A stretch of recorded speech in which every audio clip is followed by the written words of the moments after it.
Good evening, everyone. It's Dr. Joe's in the house on this Wednesday evening. Apologies for a little late start, some technical issues, but I think we got them resolved now. And so I hope you're having a great Wednesday evening and wherever you are.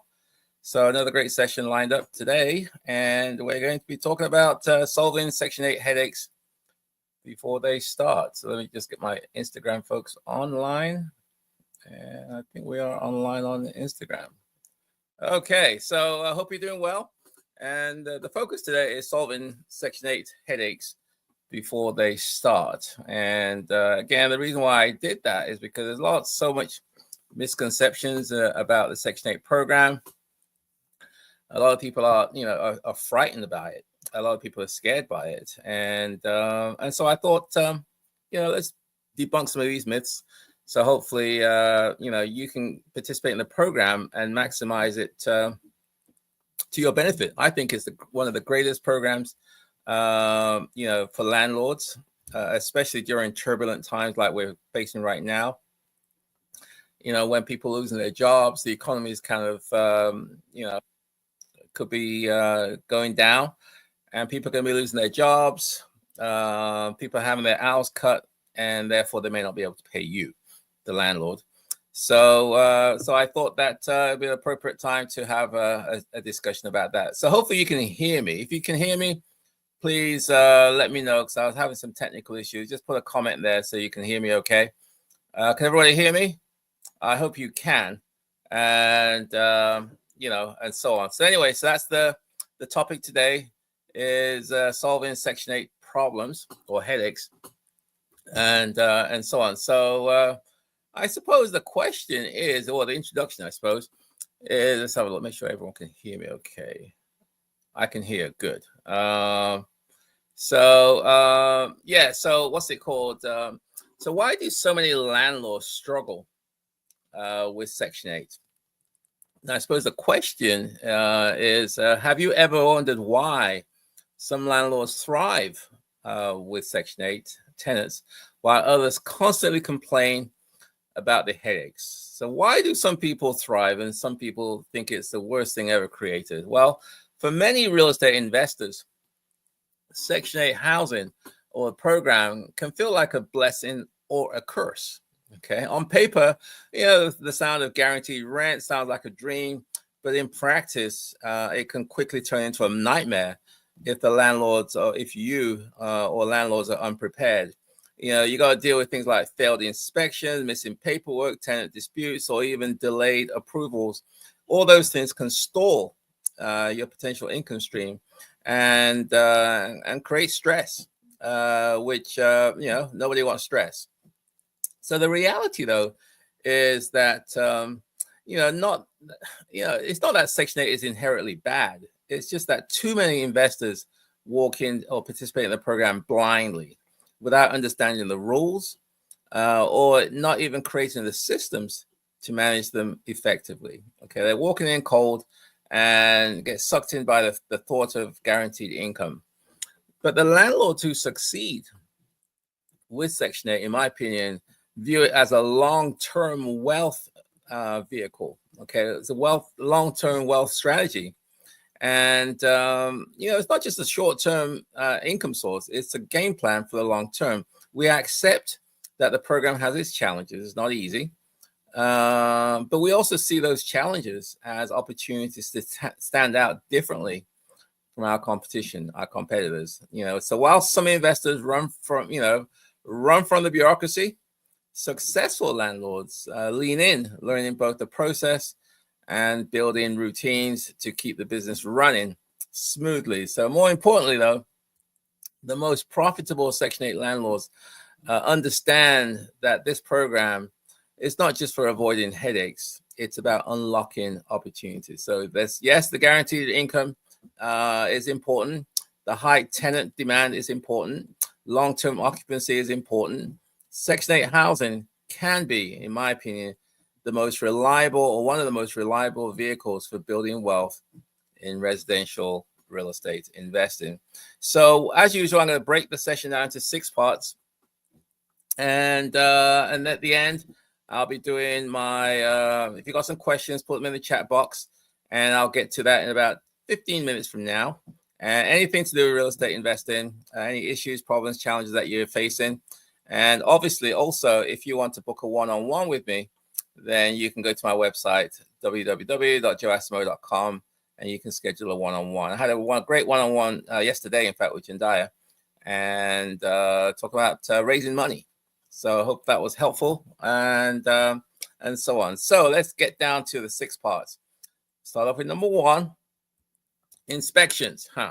How do you avoid the trap of failed first visits? Okay, so as you know, in Section 8, before a tenant can move into your property, there has to be an inspection done by the housing authority. It's called a housing quality standard inspection, HQS inspection. A lot of landlords are fearful of this. A lot of landlords fail because they don't know what they're going to be checking. And so why do so many people fail this? Why is it a source of frustration, for a lot of landlords? Well, failed inspections are common, in the program, and it can be a costly frustration.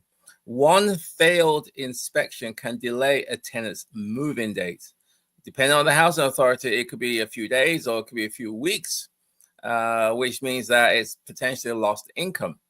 Okay, so a failed inspection could be costly, and it also is frustrating because now you got to go back to the bureaucracy. You got to request a re-inspection, and then an inspector has to come back out again.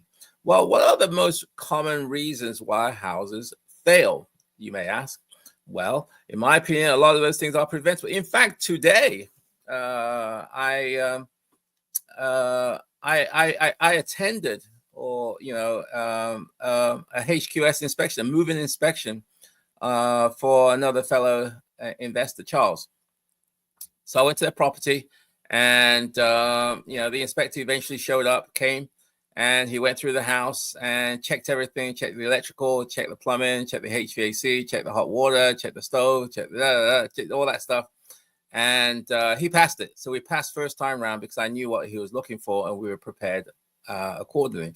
So, but the reasons why many people fail, in my opinion, are preventable. Missing smoke detectors, or smoke detectors that don't work, broken outlets, loose handrails, peeling paint. All those things are common reasons why inspections fail. So these small details, if overlooked, can block and could cost you thousands of dollars in lost income. So the smart investors approach inspections differently. We understand it's a business process rather than a nuisance. And so we conduct what we call pre-inspections. We go through the house beforehand with a checklist and make sure everything's okay before the inspector shows up. And if there's any problems, we fix it before the inspector arrives. Okay. So also you can do these things on a regular basis. Go through your house to make sure everything's okay, and check it and fix it accordingly. The result is that this proactive approach not only secures faster rent payments for you, but also builds credibility with the housing authority. I have a relationship with them, with the housing authority here, whereby they know my properties, they know the quality of the products that I have, and I don't have as much issues as other landlords who, they don't take care of business. Let's just put it that way.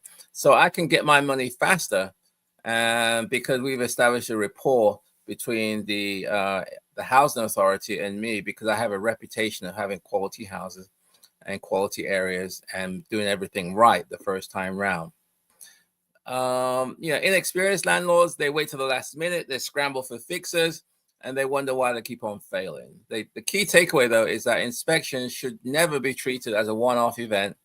They're an ongoing system of accountability. That's what you should see it as.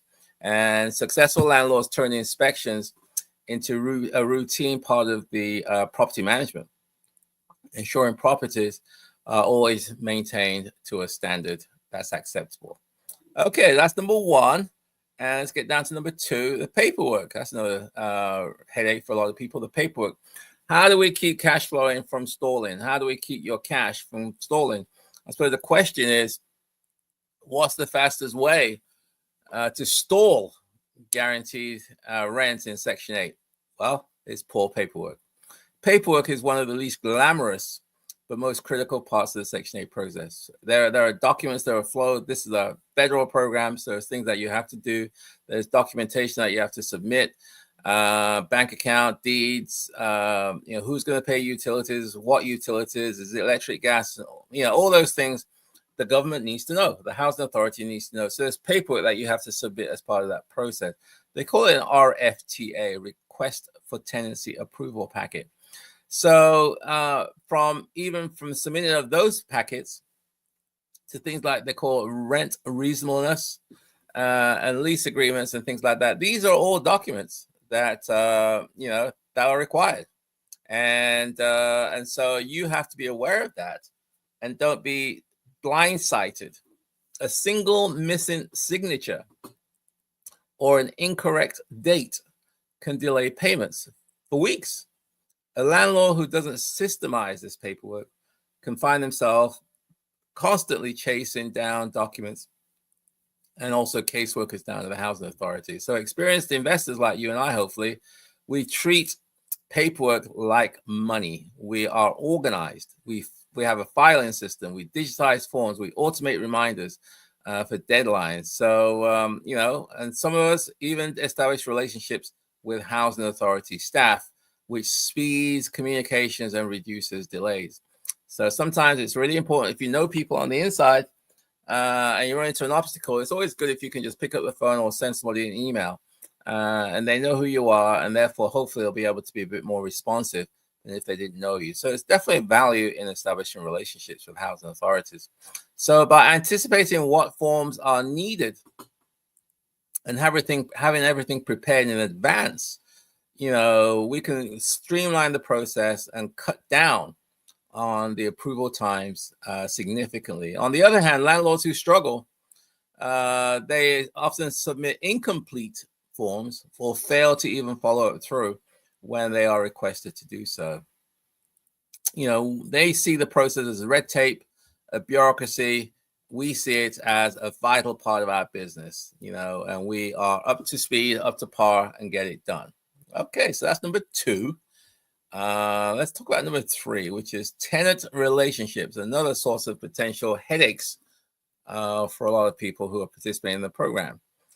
Well, the question is, how do you keep tenants happy without losing control? How do you keep tenants happy without losing control? Alternatively, you can say, why do some landlords enjoy long-term stable tenants while others face constant turnover? Why is that? How comes I can get tenants for 5, 10, 15, 20, 25, 28 years when people are having 1-year turnovers? Why is that? That's a good question. Tenant relationships are often overlooked, but they can make or break you as a landlord, especially if you're participating in the Section 8 program. To many landlords, the assumption is that Section 8 tenants are difficult by default. Constant drama, they don't pay their rent, they trash the place, they're just a constant mayhem, That may be true for some people, but not the tenants that I have, because I focus on attracting what I call tier 1 tenants. The truth is, tenant satisfaction is directly linked to how landlords manage communications and expectations. Okay, it's directly linked. Successful landlords understand that happy tenants stay longer. And if they stay longer, that reduces your turnover costs and also reduces your vacancy costs. So these landlords invest in strong communications from day one. They provide a tenant handbook outlining house rules, respond quickly to maintenance issues, and check in regularly to see how the tenants are doing and addressing any concerns before they escalate.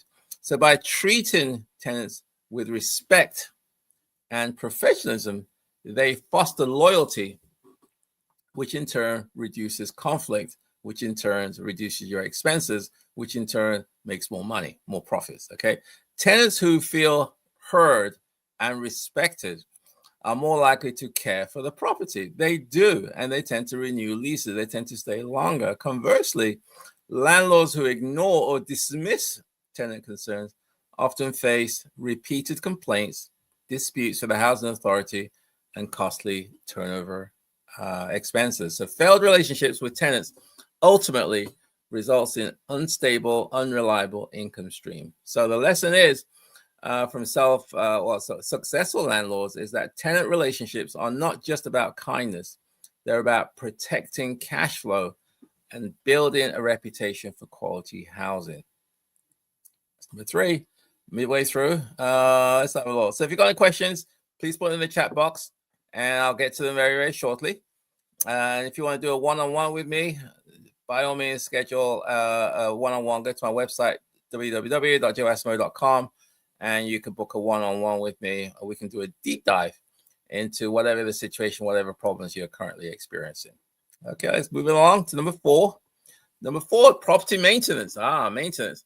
How do you prevent problems instead of chasing them? How do you prevent rather than chasing problems? I don't like problems. I try to avoid them.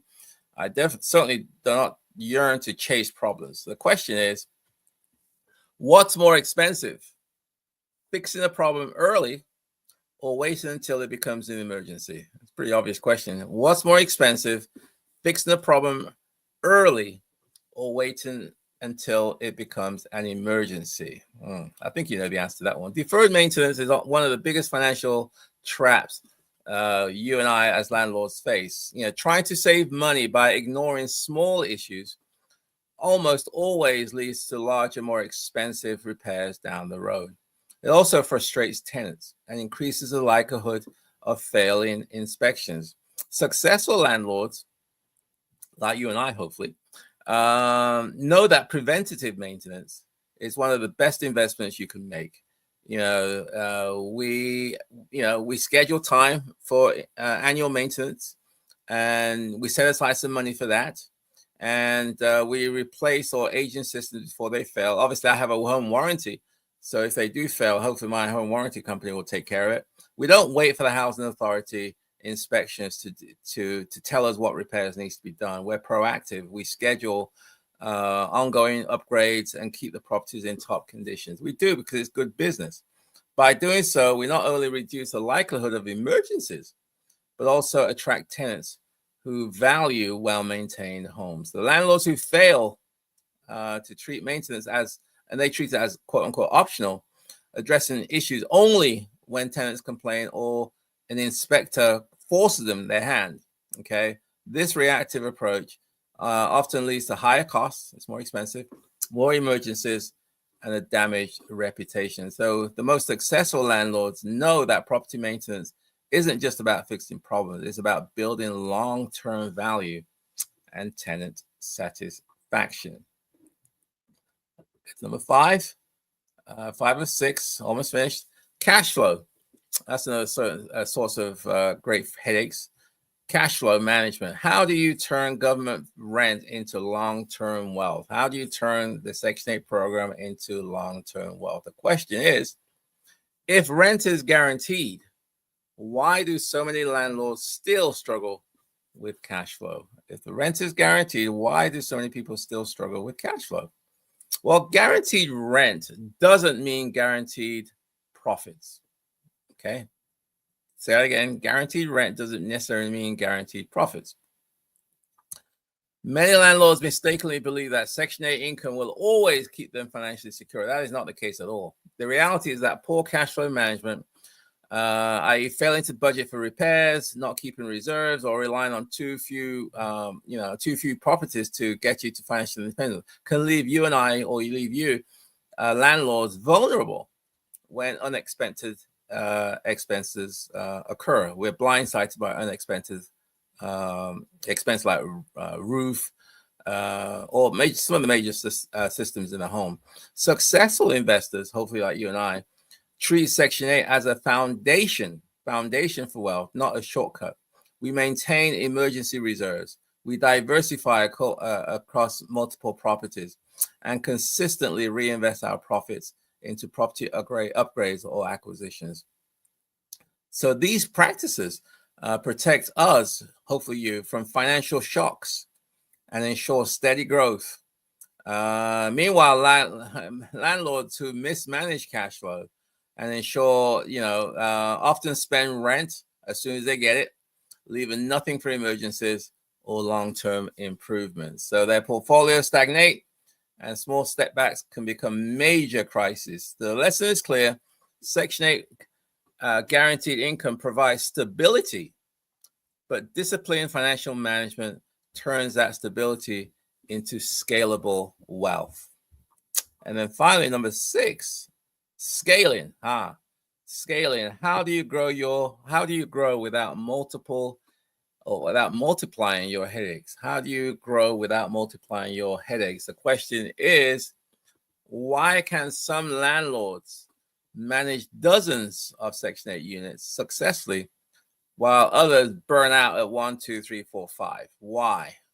Well, scaling a Section 8 portfolio requires more than just buying more houses. It requires systems. Landlords who fail to scale often try to handle everything themselves. They're a one-man show. They're I don't know what you call those people, Lone Ranger. They do everything for themselves, from inspections to paperwork to tenant communication. They do all of themselves. This can lead to burnout and chaos. Growth, growth without systems simply multiplies the headaches. Successful landlords, however, invest in property management software, hire competent staff, and standardize their processes. They create checklists, templates, and communications protocol that ensure consistency across all properties. So with these systems in place, they can manage more units, more properties with less stress and fewer mistakes. Those who struggle to scale underestimate the operational challenges of managing multiple Section 8 properties. And without infrastructure, even small issues snowball across a growing portfolio. The landlords who thrive understand that scaling is not just about adding units. It's about building a business that can sustain growth without collapsing under pressure. And then finally, in conclusion, we're good so far. Why solving headaches before they start unlocks real wealth? Okay, why is it that if you can solve Section 8 headaches before they start, it can be the key to unlocking your wealth? Well, the answer isn't luck, it's preparation. Section 8 housing can either be a source of constant frustration or a stable, profitable income stream. The difference lies in how landlords approach inspections, paperwork, tenant relationships, maintenance, cash flow, scaling. And so that's the key. Those who react to problems after they happen live in constant state of stress. Those who anticipate and prevent problems enjoy consistent rent, long-term tenants, and sustainable growth. So the lessons from experienced investors like you and I, hopefully, is clear. The headaches of Section 8 are not inevitable. They can be solved before they start. By implementing systems, learning from mistakes of others, and taking a proactive approach, landlords can turn what they see as a risky program into one of the most reliable paths to financial independence. In the end, mastering Section 8 isn't just about avoiding frustration. It's about seizing an opportunity that many competitors overlook. Those who put in the work to solve problems early position themselves as the go-to providers of quality housing, ensuring that their portfolios thrive for years to come. That's the key. Those 6 things which I've discussed today, the key to hopefully not having the headaches that a lot of people have. So what are those 6 again? Number 1, inspections. How do you avoid the trap of failed inspections? 2, understanding paperwork. How do you keep cash flow from stalling? 3, tenant relationships. How do you keep tenants happy without losing control? 4. What's number 4? Number 4 is property maintenance. Yes. How do you prevent problems instead of chasing them? 5, cash flow management. How do you turn government rent into long-term wealth? And finally, 6, scaling. How do you grow without multiplying the headaches? So that, my friends, is it for today. In terms of the education part, I'm going to go to the Q&A parts. So if you've got some questions, please put them in the chat box, and I'll get to them shortly. And if you want to communicate with me, I can be found at my email, joe@joeasamoah.com, joe@joeasamoah.com. And also, if you want to book a one-on-one Zoom meeting with me, we can do a deep dive into any real estate related situations you're facing. Go to my website and press the button, Ask Dr. Joe. Just to let you know, for the next couple of weeks, I'm going to be traveling. I'm going to Dominica in the Eastern Caribbean on Saturday for 10 days. So I'll be over there having some R&R, relaxing. There's a Creole festival over there, so I'll be enjoying that. It's like dancing and partying and all that stuff. And Dominica, for those that don't know, it's in the Eastern Caribbean. It's settled between two islands, Martinique and Guadeloupe. For those who don't know those places, they're French-speaking islands, and Dominica is in the middle of that. That's an English-speaking island. It's not too far away from places like St. Kitts, Antigua, and those places. So if you've heard those places, that's where Dominica is not too far from. So it's a little island, a mountainous island. They call it the Nature Island. And from there, I go to Atlanta. I'll be a featured speaker at the Own It, Live It conference, real estate conference. And that's going to be, if you're in Atlanta, on the 6th, 7th, and 8th of November. So if you're in Atlanta, please let me know. Give me a shout out. Join, subscribe to the event. I'll be there. Hopefully I can see you and we can network, talk, exchange cards, and just kind of catch up. Okay, so that's my. So there won't be any live Wealth Wednesdays for the next couple of weeks. There'll be recorded sessions. Okay, so with that said and done, let's get down to the questions and see what's going on. Okay, so Mrs. Money. Okay, so you can hear me. Thank you. Dao2. Hey, Dao2. Hope you're doing well in sunny Phoenix, Arizona. Okay, and we have Nestor. Hey, Nestor. Hope you're doing well. Great content, Dr. Joe. Keep it coming. We appreciate all the time and effort you put into giving us your knowledge. Yes, I enjoy this. It keeps me on my toes as well. I do some research and it builds my expertise. I'm always learning. I'm always trying to improve myself. And I'm a true believer in in learning, education, and sharing. Okay, the last time we did a deep dive, you told me I need to post an eye-catching ad on multiple platforms to get an A1 tenant. Okay, can you help me prepare an ad? I have professional pictures and videos of my rental. I'll need your help in creating an ad similar to the one you showed me. I'll book another session if you can help me. Yes, I can do that, Nestor. What I suggest is book another one-on-one with me. The other thing is that I'll be traveling, so I'm not too sure my schedule, but I'll see if I can try and fit you in while I'm in the Caribbean. But yeah, I can definitely help you. I mean, there's an art to ads. It's not just a matter of just throwing something up there and, 3-bedroom house, 2-bath house in so-and-so neighborhood. You've got to be able to speak to your tenants, your prospective tenant, in a language that they understand. And it's really, really important. So I have some pretty good ads, which I use for my marketing, and used to have some pretty good results as well. So yeah, I can help you, Nessa, no problem. And also the platform where you advertise is also important. If everyone's looking in platform A, then you need to be advertising in platform A. If everyone's looking in platform A and you're in platform B, you may not get the response that you're looking for. In some cases, it's good to be a bit more creative. You can, get people like the churches, the community groups. They sometimes have a source of potential tenants for you. Grocery store ads. I mean, there's lots of creative out-of-the-box platforms that you can use to get prospective tenants. Okay. And you said finger red number 1. I'm not sure about that one. This is Mrs. Bonet. So you are saying Mrs. Finger Red number one. I don't know what that is.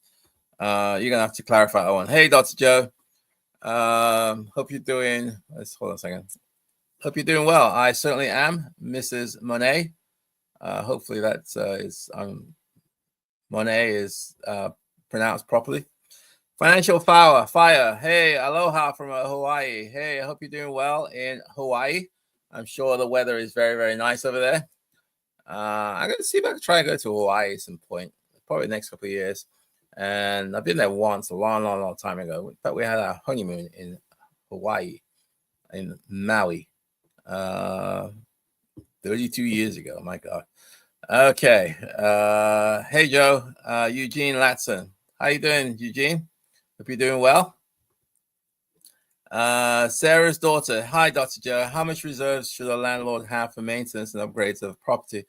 I think you should have at least 3 months reserves in, there for you, because you don't know what's going to happen tomorrow. I also have home warranties on all my properties. Again, the reason why I do that, not because I'm a great fan of home warranties, is because things go wrong in a house. Let's give an example. Yesterday, one of my tenants called me and said that the refrigerator was leaking. And, I didn't really feel like going over there and dealing with the refrigerator leaking. I called the home warranty company and explained the problem to them. And they assigned the project to, and it was a washing machine. I'm sorry, I got another one. Yeah, maybe I'll give you an example of the washing machine. So a couple of weeks ago, tenant called me, the washing machine wasn't working. So I said, no problem. I called the home warranty company. They assigned it to a washing machine company. In fact, it was GE. And they came out yesterday. And so on. So I didn't have to worry about that. I didn't have to worry about the expense. All I had to do was to pay the service fee, and it took care of that. So it's, whether it's the electrical, the plumbing, the HVAC, the appliances, the heating, whatever it is, I just have systems in place to deal with that, because stuff does go wrong, and you don't want to be scurrying and trying to figure out what to do when these things happen. So I recommend that you have at least 3 months. I strongly recommend that you have home warranties. If you want the name of the home warranty company I use, shoot me an email. I can connect you with a person down there. Can probably give you a good deal, better than the advertised rates anyway. It may be worthwhile, but I definitely have some connections down there, and I'm not trying to advertise anything. So if you're interested, shoot me an email, say you'd like to connect with my point of contact at the home warranty company, and then I can connect you guys, and they can give you a quote. If you like it, fine. If you don't, you don't have to do it. I don't get any money out of it, so there's no commission for me. I'm just doing it as a service. Mrs. Monet, I have been doing a lot of research on REI and real estate investing, including Section 8. Okay, good. Real estate investing. I have been hearing from a lot of savvy investors that they do not trust many property management companies, especially out-of-town investors. I am thinking of coming out with a software solution where investors submit a job request on a broker platform,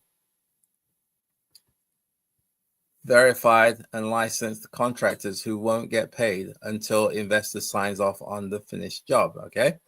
The service will also have a 15-day warranty for functional things inside the home. Okay. So contractor will have to come back and fix it until contractor gets paid. Would you ever give this platform a try? And what are your thoughts on this? Interesting. Okay, so Mrs. Monet, she's sounds like a software developer and a savvy real estate investor, hopefully. So she's been to some research, and she realized there's an opportunity. One of the problems with a lot of landlords is just trying to get good, reliable handyman contractors to fix stuff when they go wrong. So she's thinking to put together a software solution whereby it's almost like it connects landlords with service providers, and so yeah, it sounds like a good idea, Mrs. Monet. Yeah, definitely. I think there's an opportunity there. There's a lot of landlords out there who are always, having issues of trying to find reliable people. And if you can solve that problem, I think there's definitely some opportunities there for you as a savvy entrepreneur. You've taken time to understand the marketplace. You see a need that's not being met, and you've identified a potential solution for that need. So all power to you. Personally, I use home warranties, and where essentially the home warranty company, they have the relationships with the third parties, and they connect the third parties with me for a fee. So similar kind of thing you're doing, but it's slightly different. But yeah, I mean, if you think it can work, all power to you. Yeah, feel free to share some more information when you get it. Okay, Eugene Latson. Hey, Joe. Again, we're going to be wrapping up in a few minutes. So if you got some questions, please put them in the chat box, and then I'll get to it in a few minutes. Hey, Joe, how does the government shutdown affect Section 8? That's a good question. I think that's a lot of concern for a lot of people. I know that for where I am in the Washington, D.C. area, the housing authority has assured landlords that their payments will not be affected at least through the end of November. And if the government shutdown, it still goes on. So the question becomes, what happens after that? Who knows? I don't know. But all I can go by is historically what's happened. And obviously, we never had a shutdown that's dragged on for 3 months before. So I don't know. This is kind of unknown territory. But for all the other shutdowns that I've experienced, I've always got paid. There's never been a month where I was not paid by the housing authority. Never. As long as the tenant's in there, I got paid, and I got paid on time. So I haven't had that experience whereby I didn't get paid. Now, this is for the housing authorities here in the local Washington, D.C. area. Now, I don't know what's going on in other parts of the country, but I do know that most housing authorities have to have reserves, in their accounts. So maybe they'll be tapping into those reserves if they run out of money, and hopefully they'll get reimbursed by HUD or whoever the agencies are when the lockdown or shutdown eventually runs out or finishes. So I don't know where it's going, but I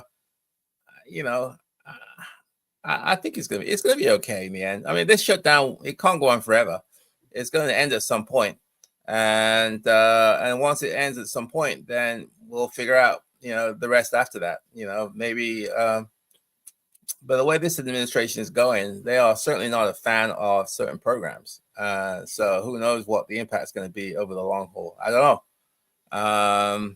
Yeah, good question though, Eugene. All I can say is stay focused on the prize, which is having quality products, quality housing, quality areas, and trying to attract quality tenants because they tend to stay longer and they're a lot more reliable. Okay, Katie. Hey, Katie, hope you're doing well. Do you have any upcoming events on your calendar aside from the Own It, Live It Experience Expo? Would love to be able to attend one of your DC events this year. Yeah, I may do one. I know I've been kind of lax this year on it. Yeah, I'll probably do one. One of my students, Johnny, is doing a house up in Washington, D.C. It's a 3-bedroom, 1.5 bath. He's turned into a 6-bedroom, 3.5 bath. Beautiful home. I think over $300,000 renovation. So he's just started a couple of months ago. And so I may do an event at his house probably next month or so. He'll be about midway through the project. So I may do one then. I may do another one at the end when he's finished. So yeah. Yeah, so I hope to do something before the end of the year, an event where if people can come attend, listen to what I have to say. They can see participate see a real world project, network, engage with like-minded people. So I think I'll have one of those probably going next month or so.